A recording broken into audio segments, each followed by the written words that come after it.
from Faith Forward Media, this is Healthcare Musings. I'm Dr. Hassaballa. Welcome to Healthcare Musings. Happy to have you with me. So, in March of 2025, the bunch of researchers at the annual Congress of the Society of Critical Care Medicine published research that tried to see is compliance with the SEP-1 Bundle, which is the bundle of things that hospitals are supposed to do for patients who have sepsis or septic shock or severe sepsis, mandated by the Centers for Medicare and Medicaid Services, otherwise known as CMS. They have this SEP-1 Bundle, a whole bunch of things that need to be done, like you have to check, within 3 hours, you have to get a lactate, you have to give blood cultures before antibiotics, you have to give broad spectrum antibiotics. If they're hypotensive, you have to give them fluids at 30 ml per kilo, and if you can't, you have to document why. Then if there's septic shock or a lactate more than 4, you have to either start vasopressors, and then you have to do a repeat focus exam. All these prescriptive things that you have to do for patients who are septic, and it's retrospective, right? So when they look in the record for someone who documents sepsis, then they go back in time and see, did you do all these things? So and you have to comply with a certain percentage. And now, starting fiscal year 2026, there's money going to be attached to it. It's going to be part of the value-based purchasing program, which means that hospitals could be potentially penalized for not complying to a certain threshold. So there's a lot of people are annoyed by this, and so then these researchers said, okay, well, does compliance with the SEP-1 bundle affect outcome? Does it improve mortality? Does there anything? And the data is bad, and there's no real evidence that it improves outcomes. And so people are like, okay, so then why are we doing this? Like, why are you making us do this if there's really no evidence that it improves outcomes in sepsis? Because that's the point, right? The point is, if you do these things, then you should improve sepsis outcomes. Because, again, sepsis care is pretty clear. You have to have a high index of suspicion. You have to give antibiotics as soon as possible. You should give blood cultures before. I am in the aggressive fluid camp. If they're hypotensive or intravascularly volume depleted, you have to give them a lot of fluid. And if they continue to be fluid responsive, you got to keep giving them fluid.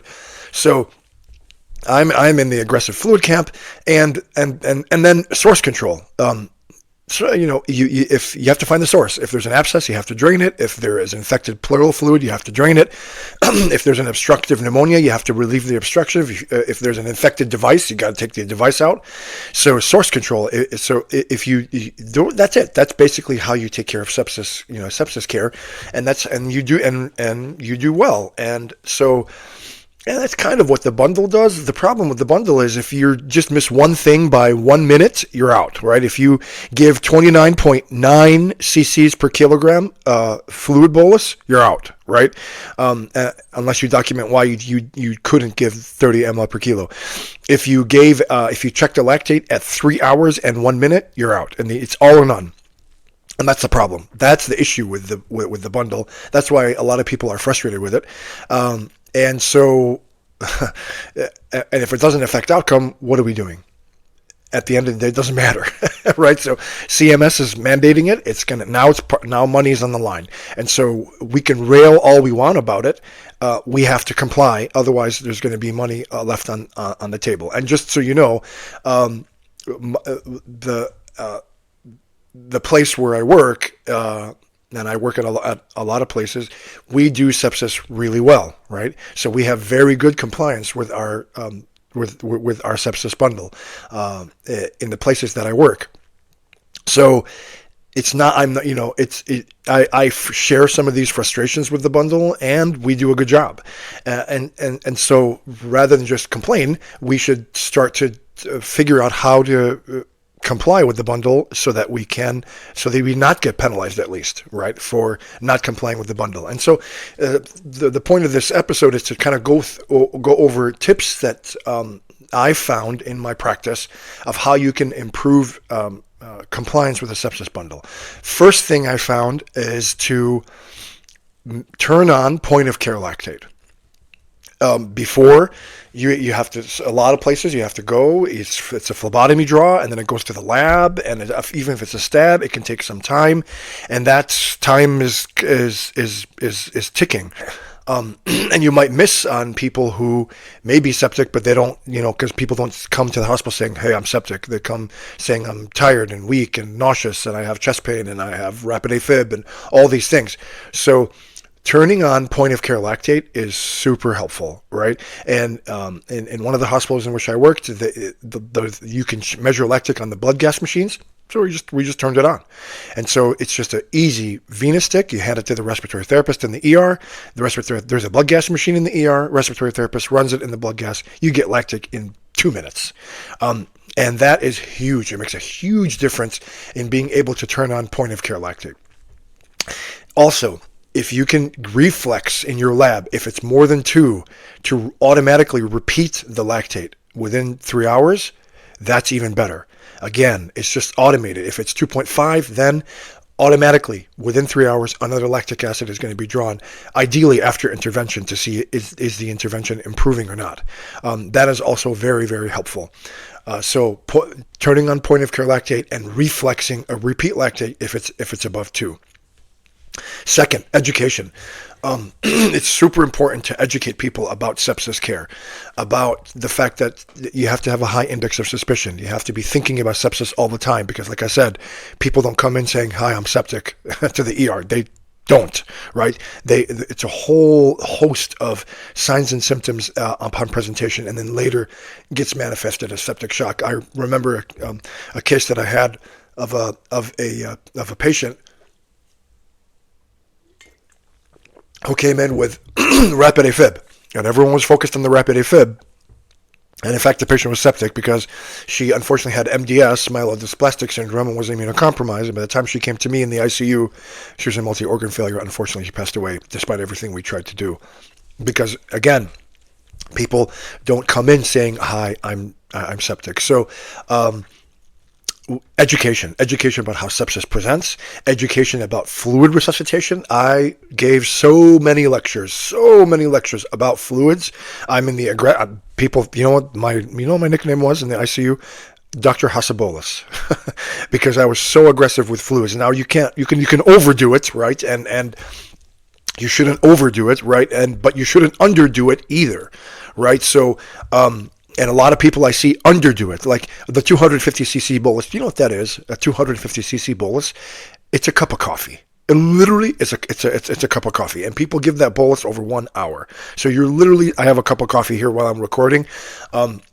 You're literally sipping a cup of coffee over an hour, and you think that's going to help somebody who's septic, who's probably coming in dry, or maybe they've been vomiting, or maybe having diarrhea, or not been eating, or febrile and have insensible water losses? Come on. 250 cc's a cup of coffee. Even 500 cc's, that's like a bottle, or 750 cc's is a bottle of Coke, right? It's a 20-ounce bottle, and I had the visual of a little milk carton that's almost 250 cc's, or little hospital cans of Shasta or whatever, that soda. That's 250 cc's. But when we're running in the summer or whatever, when I was training for the marathon, we'd down a liter of Gatorade every hour. Right. Every time I would, in my training, I would run 3 miles and then down a liter of Gatorade during the summer when I was doing the long runs. So this was a long time ago. Come on, that's we do that to ourselves, but then we give our patients a cup of coffee and think we're doing something, and we think we're proud of ourselves. Now, some people, cannot tolerate fluid. Some people, if you're not fluid responsive, you don't just keep giving fluid. Again, there's Dr. Hassaballa to a point, right? And there's going to be another episode. I'm going to talk about how the a lot of the evidence, although there's a recent study that maybe showed the restrictive fluid strategy is better, but for the most part, all of the randomized trials so far that I know show that the restrictive fluid is not better, right? It's not. It may not necessarily be worse, but it's not better. So Dr. Hassaballa has been vindicated. But anyway, I give so much education about being aggressive, especially if they're intravascular volume depleted, especially if they have fluid responsiveness, you just can't keep giving fluid until they stop being responsive. So education. So I went all over. I went to the emergency room, emergency medicine colleagues. I went to the general medicine. I did CMEs, and to teach people about proper sepsis care, and then leading by example, right? Like, so having your medical director in the ICU, or maybe one of the staff intensivists who has interest, to lead the sepsis committee, to be on a sepsis committee, to form a sepsis committee, a multidisciplinary sepsis committee with critical care and hospital medicine and pharmacy and nursing and case management, and everybody together to go over and form the committee and look at sepsis cases and start analyzing the fallouts, so that you can figure out, is this a process issue? Is this an individual clinician issue? Or is there something else that we're just not seeing?